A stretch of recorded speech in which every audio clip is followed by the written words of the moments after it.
Joining us now, U.S. Surgeon General Dr. Jerome Adams. Dr. Adams, thanks for being here. Thank you for having me, Brett, and thank you to the American people who kept it small and smart this Thanksgiving. Millions of people did the right thing. And for those who did travel and those who did attend large gatherings, we want you to know it's not too late to take measures to slow the spread of this virus. You can still isolate. You can still get tested in 3 to 5 days. You can still take measures that have been proven to help us prevent cases, hospitalizations, and deaths. Well, speaking of that, new cases Friday surpassed 205,000, and that was breaking a record set the week before. Hospitalizations were at record levels in a number of states, including Oregon, Washington, Indiana, and Pennsylvania.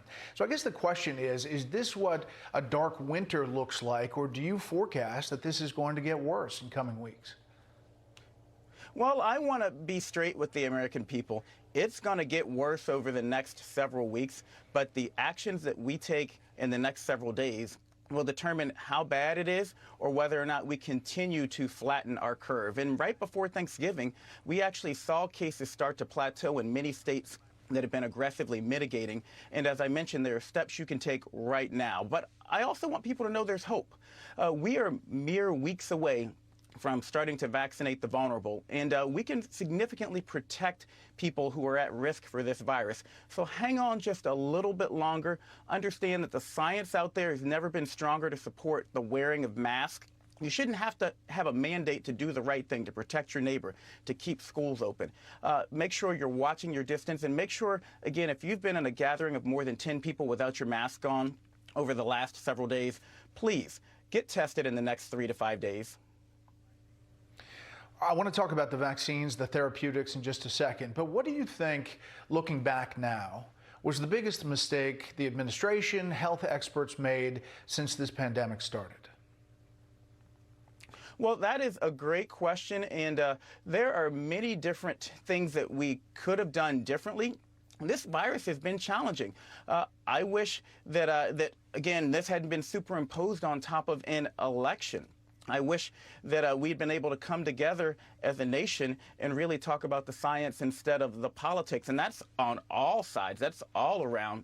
But what I want people to know is moving forward, again, the science is never been stronger in terms of what we can do. Simple, powerful measures. And wearing a mask is an instrument of freedom. It actually will let my kids go to school. It will protect my mother. And you and I talked about this before the interview. My mother's in the hospital right now. I want people to understand that if cases and hospitalizations continue to go up, not only will it hurt our ability to care for COVID patients, but if someone's having a baby, they may not be able to get a bed. If someone is having a heart attack or a potential stroke like my mother, they may not be able to get a bed. Your actions have consequences, and if you do the right thing, then it will bridge us to a vaccine. So hopeful that we can get to that vaccine with as few lives lost as possible. Yeah, you tweeted out last week that the CDC and others now estimate that 50% or even more of the infections that are around the country are transmitted from people who are not exhibiting symptoms. Obviously, that was not what was believed at the beginning of this pandemic. Absolutely, and I'm so glad you brought that up because, again, masks have become politicized, but I want people to understand that in the beginning, we did not think, based on our experience with any other respiratory virus, that we would have this high degree of asymptomatic spread. That means people spreading it who look fine, who feel fine, who don't have a fever. We now know that over 50% of people, according to the CDC, who are spreading this virus in the community look and feel fine. That's why we want you to know that household gatherings, they've been super spreader events. They've been opportunities that have led to viral spread, and it's why we need everyone to continue to be cautious. That's why we need you to think about what you did over the holidays. If you traveled, if you were in a gathering with a mask off with people outside of your household, you can take steps now to prevent you being an asymptomatic spreader and turning into community spread. Still a chance for us to flatten this curve, get to a vaccine. Wouldn't you say that testing was one of the mistakes at the beginning. And even now, you do have testing all over the country, but it's sometimes tough.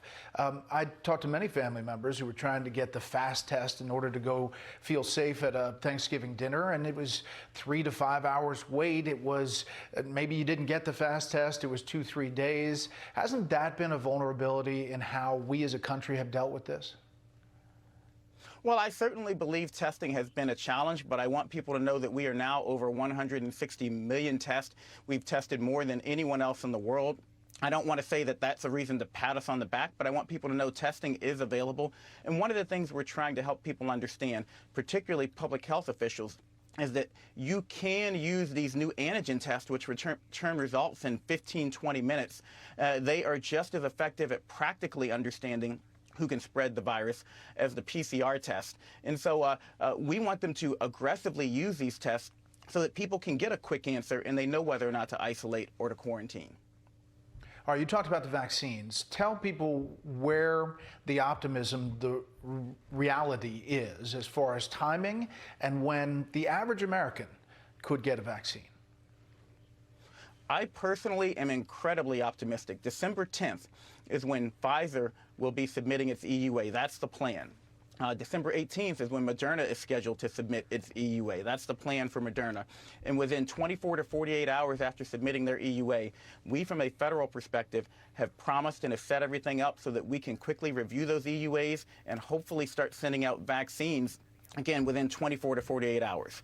Our plan is to start by protecting the vulnerable. Older people, particularly in long-term care facilities, we want to immunize for impact with the recognition that we'll have 40 million doses of vaccine by the end of this year, but that won't be enough for the whole country. If you're part of the public, I want you to understand it'll probably be end of first quarter, beginning of second quarter next year before you can get a vaccine. But you can go to coronaviruspreventionnetwork.org, sign up for a study, and you could get a vaccine in just a few days to weeks if you sign up for a study. And understand that, again, our strategy that we're telling governors and states is to think about the vulnerable. If we protect them, then we can slow the spread of this disease and lower loss of life until everyone can get a vaccine, again, into first quarter, into second quarter next year. And if the FDA moves forward with authorization, people should be comfortable that it's safe. Well, let me be clear. I have been working with all of these companies. I've been following along closely. I'm a doctor, and when they tell me I can get a vaccine, I will be first in line to get a vaccine because that's how safe I think this vaccine will be. I want people to understand safety has not been compromised. Efficacy has not been compromised. What we've done is really thrown a lot of money at this problem to lower the risk for companies, and we've moved them to the front of the line in terms of evaluation, so their applications aren't sitting on a desk. We decrease the amount of time that is wasted in the process without compromising safety or review or efficacy. And at 90 to 95% safe, or 90 to 95% efficacy, what I would hate is if we had a vaccine that could end this pandemic and people actually didn't get it, wouldn't end this pandemic. This vaccine will have more people who've been tested than any other vaccine in history at the point of authorization. About 5,000 people are normally enrolled in vaccine trials. These trials have 30 to 60,000 people. So I feel confident it's safe. I will get a vaccine when they tell me I can get a vaccine.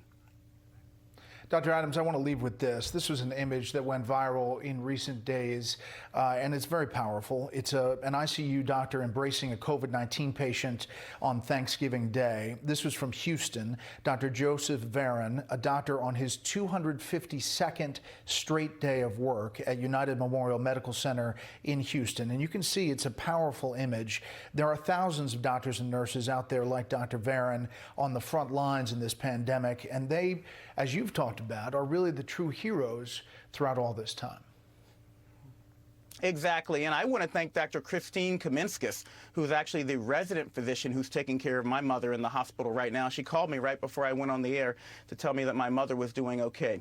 Doctors, nurses, they need you, the American people, to take small, simple measures that will protect them and get us to a vaccine. And I also know you've got the New Jersey governor coming on Please tell him I said thank you. His wife and I have been working on maternal health, another thing that we've seen people really not pay attention to during this pandemic. 700 women die during the time of around the time of childbirth every year. 2/3 are preventable, and we'll be having a call to action coming out in the next few days.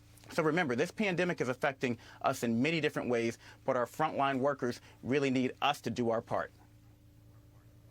Well, Dr. Adams, we appreciate your time. Thank you for that time during these busy days, and best of luck with your family.